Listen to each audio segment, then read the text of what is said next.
السلام علیکم ورحمۃ اللہ وبرکاتہ۔ اللہ تعالیٰ آپ لوگوں کو اپنے حفظ و امان میں رکھے۔ آج میں آپ لوگوں کے سامنے جو عنوان لے کر حاضر ہوا ہوں وہ بہت ہی حساس ٹاپک ہے۔ وہ یہ ہے کہ جب ظلم عام ہو جائے تو خاموشی جرم بن جاتی ہے۔ جب کسی کے گھر میں بلڈوزر چل رہا اور پوری قوم تماشائی بن کر کھڑی رہے تو اس وقت اس قوم کی غیرت مر جاتی ہے، اس کا ضمیر مر جاتا ہے، اس پر مفاد پرستی غالب آ جاتی ہے۔ اکثر جب ان سے کہا جاتا ہے کہ ظلم کے خلاف کیوں نہیں بولتے تو یہ کہتے ہیں کہ اس کے پیچھے حکومت کا ہاتھ ہے، اس لیے خطرے سے خالی نہیں ہے۔ آپ یہ بتائیں کہ کون سا ایسا حق کا راستہ ہے جو خطرے سے خالی ہے؟ وہ سماج جو ظلم کے خلاف آواز نہ بلند کر پائے تو وہ سماج بزدل ہو جاتا ہے، اور جب سماج بزدل ہو جائے تو وہ صرف نوحہ ہی کر سکتی ہے۔ آپ دنیا کی سیاست میں بھی دیکھیے کہ مسجد اقصی کے محافظین کے ساتھ کیا ہو رہا ہے۔ ایک طاقتور گروہ حملہ کر رہا ہے، گھروں کو اجاڑ رہا ہے، مساجد کو مسمار کر رہا ہے، ہاسپٹلز، اسکولز، کسی چیز کو بھی نہیں چھوڑ رہا ہے، اور ساتھ ساتھ معصوم جو ہوتے ہیں بچے ان کا بھی قتل عام کر رہا ہے۔ اور ہم کیا خاموش تماشائی بن کر کھڑے ہیں۔ وہ جست ملت کہی جانے والی ملک جو آپس میں ملی اعتبار سے بھائی ہیں، ان کو اپنی کرسیاں عزیز ہیں، ان کی اپنی حکومتیں عزیز ہیں، ان کو اپنی جو ہے مفاد پرستی عزیز ہے۔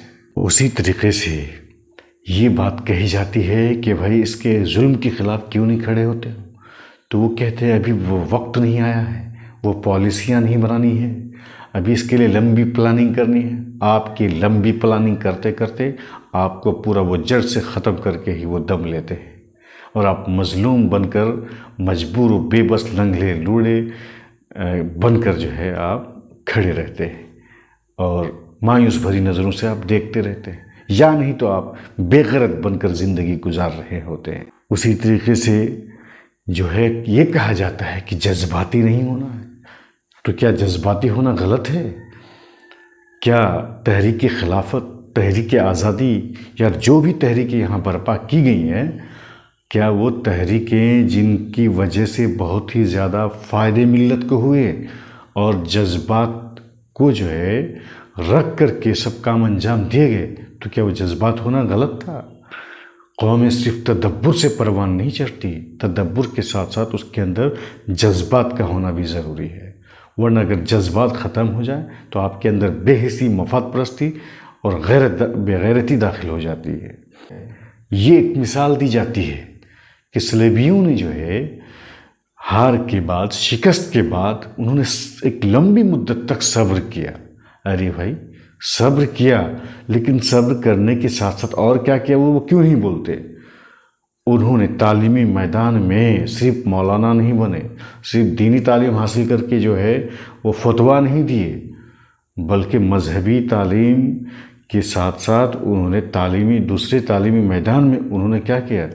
ترقی کی، عسکری اعتبار سے بھی ترقی کی، معاشی اعتبار سے بھی انہوں نے ترقی کی، اور ایک لمبی پلاننگ کے ساتھ پھر وہ میدان میں اترے۔ کیا آپ مظلوم بن کر جو کھڑے ہیں خود سوچئے اندر، کیا یہ صبر ہے، یا آپ جو ہے بزدلی کا نام جو ہے صبر دے رہے ہیں، بے عملی کا نام جو ہے آپ صبر دے رہے ہیں؟